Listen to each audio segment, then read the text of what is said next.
Hello, and welcome to the Formal Review. Today, we'll be talking about the 2021 film, Last Night in Soho. So sit back, relax, grab your drinks.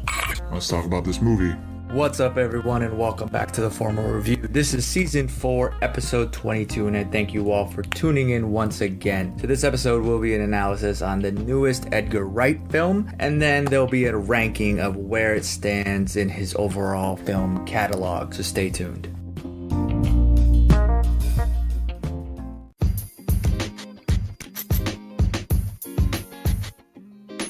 Have you ever thought about starting your own podcast? When I was trying to get this podcast off the ground, I had a lot of questions, like how do I record an episode? How do I get my show into all the apps that people like to listen on? How do I make money from my podcast? The answer to every single one of those questions is really simple. Anchor. Anchor is a one-stop shop for recording, hosting, and distributing my podcast. And best of all, it's absolutely 100% free and ridiculously easy to use. And now Anchor can match you with some great sponsors. That means you can get paid to podcast right away. In fact, that's exactly what I'm doing right now. So if you've always wanted to start a podcast and make money doing it, go to anchor.fm/start to join me and the diverse community of podcasters already using Anchor. Again, that's anchor.fm/start. And I can't wait to hear your podcast.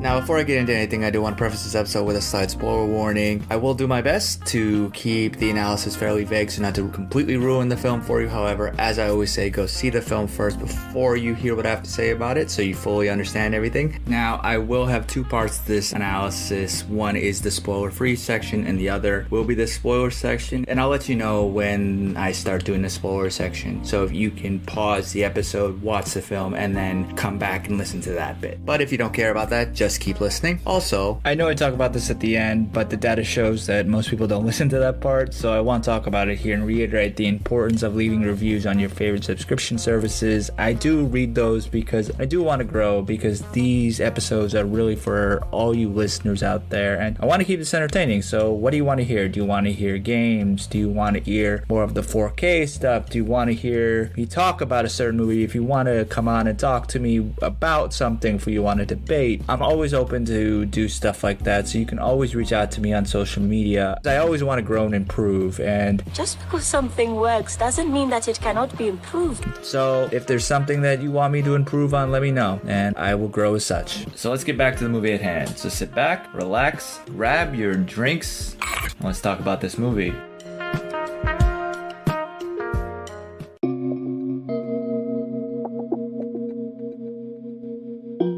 Last Night in Soho is a psychological horror film directed and co-written by Edgar Wright.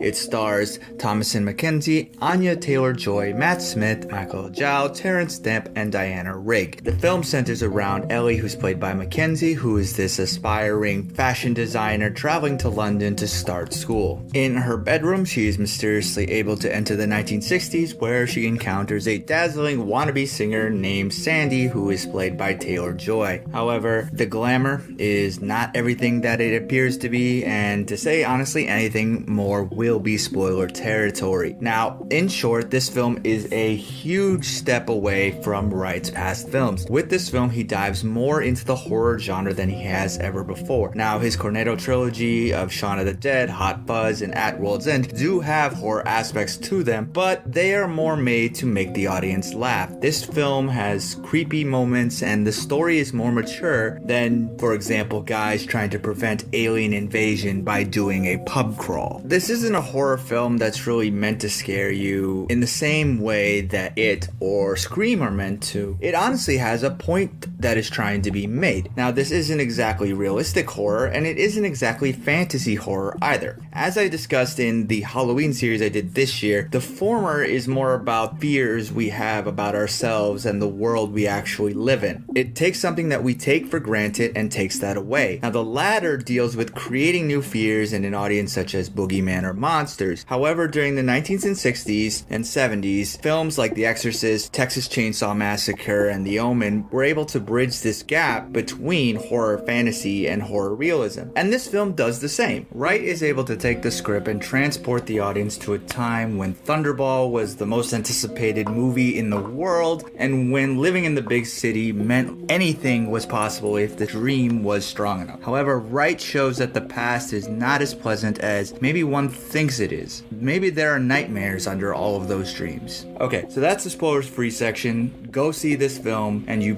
probably won't regret it. Now, the rest of this episode will be spoilers, so proceed with caution. You have been warned.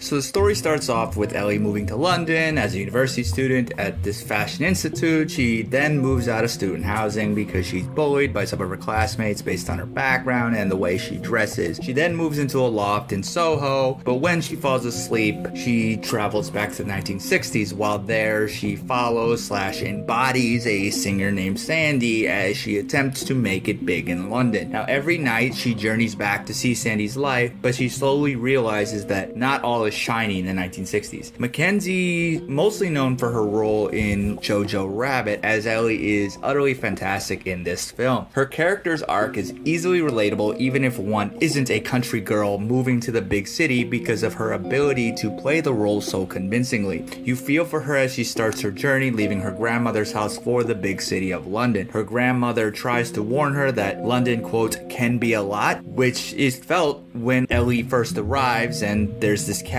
driver interaction that is somewhat dark and threatening. Then she struggles through her first few nights at school due to bullying, and then she tries to get her own place. And this place is owned by Mrs. Collins, who is played by the late Diana Rigg in her final performance. Now, this change of housing is what gets her to be introduced to Sandy, and she is played absolutely wonderfully by Taylor-Joy. Interestingly, Taylor-Joy was originally cast as Ellie, but as the production progressed and then Mackenzie was brought on board, they decided to switch the characters, and this really worked well to show the difference between the shy and unassuming contemporary student compared to the street-smart 60s star. But as the film progresses, they actually become more similar than different. Now, as I've stated multiple times, the 1960s aren't as happy as Ellie thinks they were. Sandy starts being involved in the prostitution world, in the crime world, and this has effects on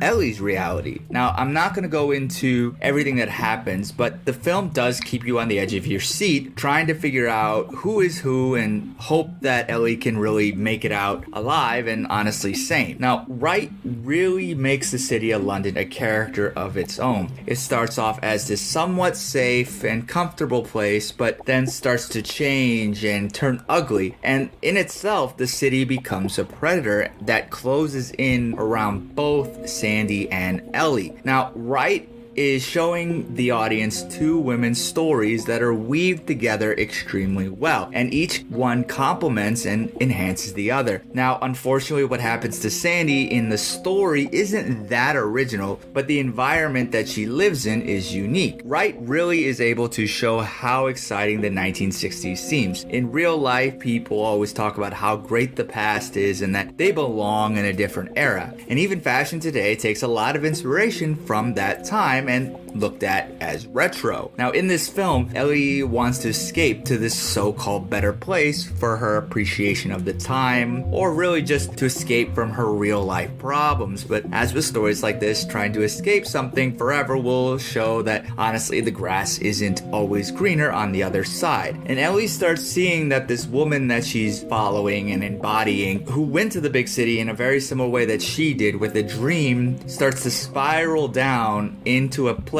in a fairly similar way that has been shown in film before. In the real world, Ellie deals with possible mental issues that may contribute to her seeing the past and the characters in it. And this is one of the small issues with the film, with its depiction of mental health. Now, I'm not a psychologist or a psychiatrist, so I can only base my knowledge on the research that I've done involving these two fields. However, my main point is that the film never commits to if the ghosts are actually there fire or if it's from a mental illness. The film early on says that her mother committed suicide and that some of her family members do suffer from schizophrenia, but there's not a clear indication if that's exactly what's happening to Ellie. It does seem that they're trying to give the idea that the mental illness causes it, but there wasn't a concrete yes or no. Now, according to the American Psychiatric Association, schizophrenia is a chronic brain disorder that affects less than 1% of the US population, and some symptoms can include delusions and hallucinations. Now, symptoms of schizophrenia usually first appear in early adulthood and must persist for at least 6 months for this diagnosis. Now, men often experience initial symptoms in their late teens or early 20s, while women tend to show first signs of the illness in their 20s and early 30s. Now, this would obviously fall in line with the film. However, again, the film only says that Ellie has a quote-unquote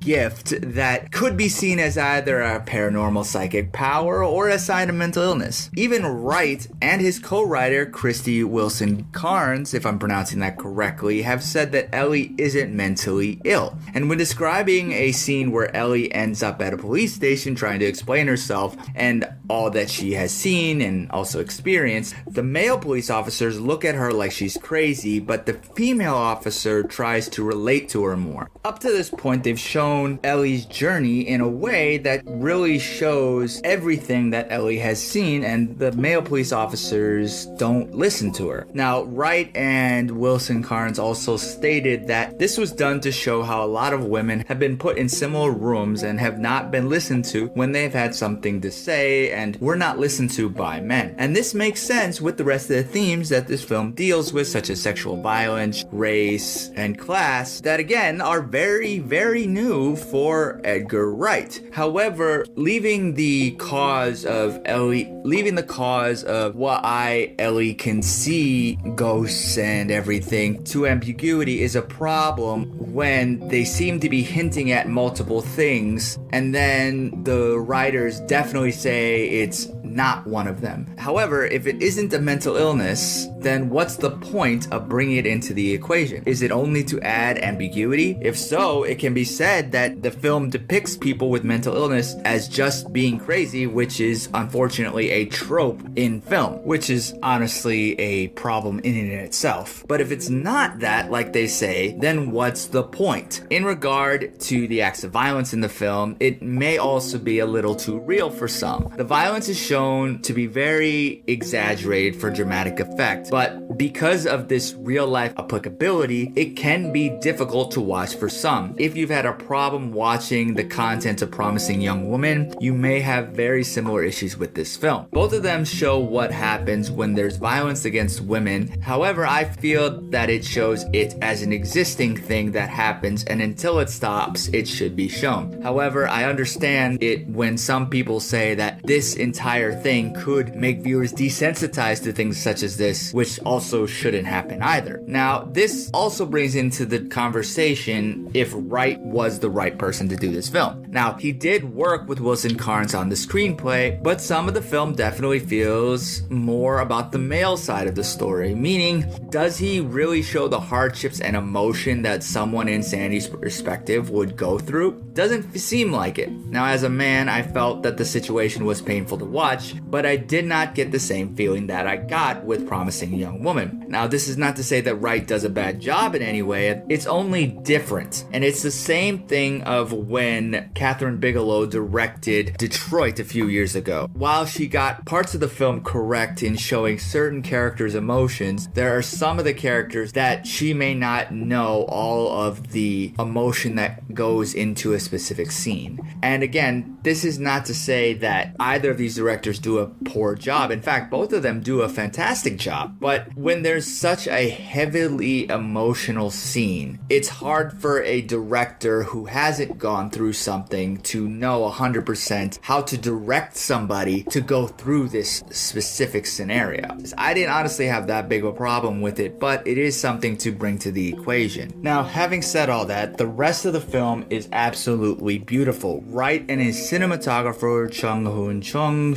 use colors and especially red in very striking ways that that really give this film an elegant vibe. It's a neo-noir thriller that really shows danger by accentuating the ghosts, and then the ghosts themselves are also done extremely well and are very creepy. Their design fits very well into the story, and the meaning behind their look fits with the film's theme of sexual violence. Now, visually, this film is stunning, and there are some gorgeous period pieces that really will place the audience right in this world. Honestly, the cinematography is amazing to look at. The casting too was terrific, with both women playing their different but similar characters to perfection. Honestly, this is perhaps Wright's best film, and if not, it's his most technically proficient film. Certain scenes are framed and shot so beautifully, and others are absolutely frightening. The only other thing that is slightly problematic is that it does drag a little bit. It isn't a big issue, but there is only a lot happening in the story. Outside of that and the mental health illness ambiguity, the film is extremely well done. It does so many things right. See what I did there?